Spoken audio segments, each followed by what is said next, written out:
दोस्तों, स्वागत है आप सभी लोगों का एक बार फिर से रोचक बातों में। आज हम आपके लिए लेके आए हैं मेगलाडॉन। जी हाँ, मेगलाडॉन आज तक की दुनिया की सबसे बड़ी शार्क थी। मेगलाडॉन को मैग और बिग टूथ भी कहा जाता था। यह 23 से 3.6 मिलियन ईयर्स एगो पहले रहा करती थी। यह शुरुआती मियोसीन से लेके प्लीस्टोसीन पीरियड तक रहा करती थी। पहले कहा जाता था कि शायद ये मेंबर हैं फैमिली लैमिनिडे की और एक क्लोज रिलेटिव भी हैं ग्रेट वाइट शार्क की। हालांकि बाद में ये पता लगाया गया कि यह ग्रेट वाइट शार्क की क्लोज रिलेटिव नहीं है। मेगलाडॉन आज तक की सबसे बड़ी और सबसे ताकतवर शिकारियों में से एक है, चाहे वो हम लैंड की बात करें या फिर हम महासागरों की बात करें। मेगलाडॉन के बारे में दोस्तों हमें जितनी भी जानकारी मिली है वो सिर्फ मिली है फ्रैगमेंट्री रिमेन्स से, यानी कि जो बचे हुए अवशेष हमें उपलब्ध हुए हैं मेगलाडॉन के, सिर्फ उनसे। इसलिए इसका मैक्सिमम साइज़ और पूरी तरीके से ये किस तरीके से दिखती थी वो अभी प्रूफ नहीं हो पाया है, उस पर केवल अनुमान ही लगाया जाता है। अब बात करते हैं मेगलाडॉन के साइज़ की। बहुत लोग मेगलाडॉन के साइज़ का अनुमान जो लगाते हैं वो मेगलाडॉन के दांतों से लगाया जाता है, और अनुमान के हिसाब से मेगलाडॉन लगभग 33 से 68 फीट लंबी होती थी, और कहा जाता है इनकी औसतन लंबाई ही 34 फीट होती थी, और 34 फीट लंबी मेगलाडॉन को लोग बेबी मेगलाडॉन भी कहते थे।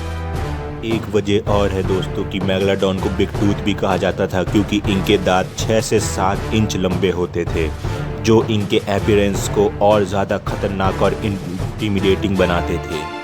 लेकिन दोस्तों फ़ायदा ही क्या है कि अगर इतने विशालकाय होने के बाद और इतने बड़े और ख़तरनाक दांत होने के बाद मेगलाडॉन की बाइट फोर्स में दम ना हो। लेकिन हम आपको बताना चाहेंगे कि मेगलाडॉन की बाइट फोर्स धरती पर रहने वाले अब तक किसी भी जीव में, चाहे वो टी-रेक्स हो या फिर वो बड़े से बड़ा मगरमच्छी क्यों ना हो, के मुकाबले बहुत ज़्यादा है। जी हाँ, मेगलाडॉन की बाइट फोर्स जो है वो लगभग 1,08,500 से लेके 1,82,200 न्यूटन्स की हुआ करती थी। इनके दांत मोटे और रोबस्ट शेप के थे, जो कि अपने शिकार को पकड़ने के लिए और उसकी हड्डियों का चूरा बनाने के लिए बने थे। यही अंतर है दोस्तों सबसे बड़ा आज की मॉडर्न ग्रेट वाइट में और मेगलाडॉन में। आज की ग्रेट वाइट के जो दांत होते हैं वो जबड़े होते हैं, वो होते हैं अपने शिकार को काटने के लिए और पकड़ बनाने के लिए, और इसलिए ग्रेट वाइट के बाइट फोर्स इतनी ज़्यादा नहीं होती। वहीं पे अगर हम बात करें मेगलाडॉन की, तो इनके जबड़े बने ही थे जैसे कि टी-रेक्स के हुआ करते थे, अपने शिकार की हड्डियों को चूरा करने के लिए, और इसलिए ग्रेट वाइट और मेगलाडॉन चाहे अपीयरेंस में काफ़ी हद तक सेम लगती हों, लेकिन इनका आपस में कोई रिलेशन नहीं है। जहाँ तक की बात करते हैं मेगलाडॉन के डाइट की, तो अपने समय में मेगलाडॉन का बहुत ही मेजर इम्पैक्ट हुआ करता था उस समय के मैरीन कम्युनिटीज़ पे, क्योंकि फॉसिल्स जो हमें अवशेष मिले हैं वो बताते हैं कि मेगलाडॉन अक्सर बड़े शिकार ही किया करती थी, क्योंकि छोटे शिकार करने का कोई फ़ायदा भी नहीं था। इतने बड़े शरीर की भूख मिटाने के लिए मेगलाडॉन को बड़े शिकारों की ज़रूरत पड़ती थी, जैसे कि वेल्स, सील्स और सी टर्टल्स, जो कि उस समय काफ़ी विशालकाय हुआ करते थे।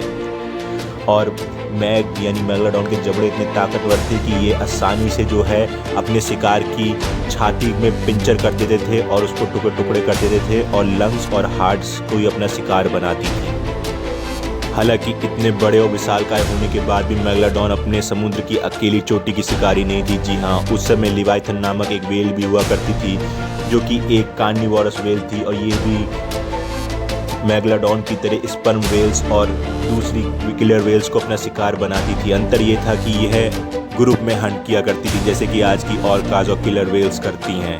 हालांकि दोस्तों आपको बताना चाहूँगा कि 1-on-1 फाइट में हमेशा ही मेगलाडॉन एक लिवाइथन पे भारी पड़ती थी, लेकिन लिवाइथन की जीत होती थी उसकी यूनिटी में।